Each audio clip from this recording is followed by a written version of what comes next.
అందరికీ నమస్కారం. నా పేరు doctor K Satish Kumar, speciality orthopaedic surgeon, V9 hospitals, Begumpet. X-ray, MRI, CT scan వీటి ఉపయోగాలు ఏమిటి? చూడండి, శరీరంలో అన్నిటినీ విభాగం చేస్తే 3 మాత్రమే కనపడతాయి. మెత్తటి పదార్థం లాంటి కండరము అంటే soft tissues, bones, soft tissues, blood.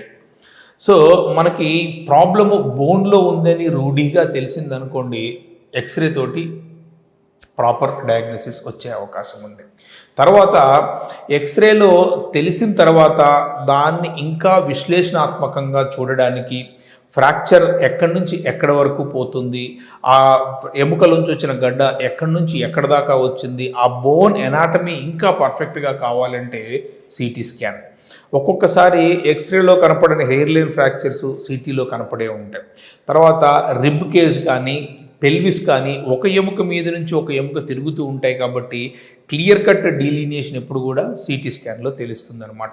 తర్వాత సాఫ్ట్ టిష్యూస్, నరాలు కానీ, లిగమెంట్లు కానీ, టెండాన్స్ కానీ, కండరాలు కానీ, రక్తనాళాలు కానీ, వాపులు కానీ, బోన్ బ్రూయిస్ కానీ ఇటువంటివన్నీ ఎంఆర్ఐ స్కాన్లో బాగా తెలుస్తాయి.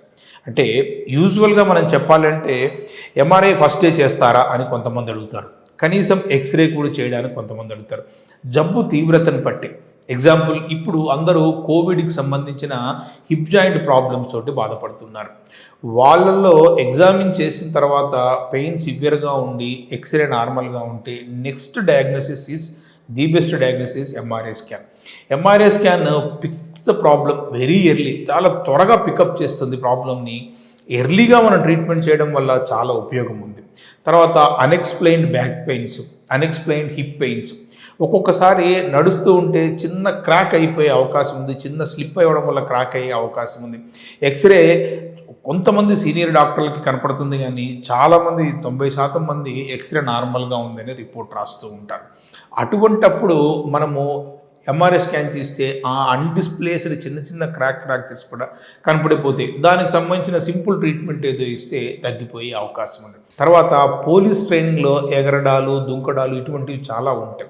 మిలిటరీ ట్రైనింగ్లో కూడా ఇవన్నీ ఉంటాయి. అటువంటప్పుడు టిబియల్ షిన్ పెయిన్స్ కానీ, మోకాల కింద ఒక అంగుళన్నర కింద కానీ సివియర్ పెయిన్ ఉంటుంది. పిక్కల్లో 3 రకాలుగా పెయిన్ ఉంటుంది. ఇటువంటిది డయాగ్నోసిస్ ఎక్స్రే మీరు 100 సార్లు తీసినా కానీ నార్మల్గానే ఉంటుంది. ఆ లోపల ఎముకకి కముకు దెబ్బ అంటారు, లేకపోతే మూగ దెబ్బ అంటారు, అది ఎంఆర్ఐ స్కాన్లో మాత్రమే కనపడుతుంది.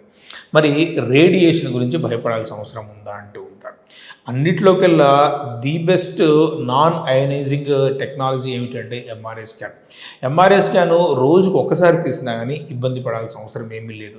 సిటీ స్కాన్ కానీ, ఎక్స్రేస్ కానీ రేడియేషన్తో కూడుకున్నావు కాబట్టి వాటికి చేసే డాక్టర్లు కానీ, చేసే టెక్నీషియన్లు కానీ లెడ్ షీట్స్ అవన్నీ వాడుతూ ఉంటారు. రేడియేషన్ ప్రమాదకరమైంది కాబట్టి.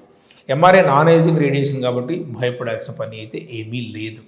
మరి ఎప్పుడు సిటీ స్కాను, ఎంఆర్ఐ స్కాను ఇవి లేకుండా ట్రీట్మెంట్ చేయలేరా అంటే డెఫినెట్గా చేయగలము. కాకపోతే ఏమిటంటే clinical examination is the best. Clinical ఎగ్జామినేషన్కి ఇవన్నీ యాడ్ ఆన్ అయిపోయేసి మన డయాగ్నోసిస్ పర్ఫెక్షన్ పర్సంటేజ్ని పెరుగుతాయి తప్పించి వీటితోటి డయాగ్నోసిస్ చేయడం అనేది ఎప్పటికీ కూడా కరెక్ట్ ప్రాక్టీస్ కాదని మాకు టీచింగ్లో చెప్తూ ఉంటారు. అందుకని అవసరాన్ని బట్టి ఎక్స్రే, అవసరాన్ని బట్టి ఎంఆర్ఐ స్కాను, అవసరాన్ని బట్టి సిటీ స్కాను. తర్వాత ఈ మూడిట్లో రేడియేషన్ గురించి మనం భయపడాల్సింది దేనికంటే సిటీ స్కాన్కి కాస్త ఎక్కువగా రేడియేషన్ ఉంటుంది. అవసరమైనప్పుడు 2 minutes లోపల సిటీ స్కాన్ అయిపోతుంది కాబట్టి జీవితంలో ఎప్పుడో 1-2 సార్లు చేసిన సిటీ స్కాన్ గురించి అంతగా భయపడాల్సిన పని అయితే ఏమీ లేదు. నమస్తే.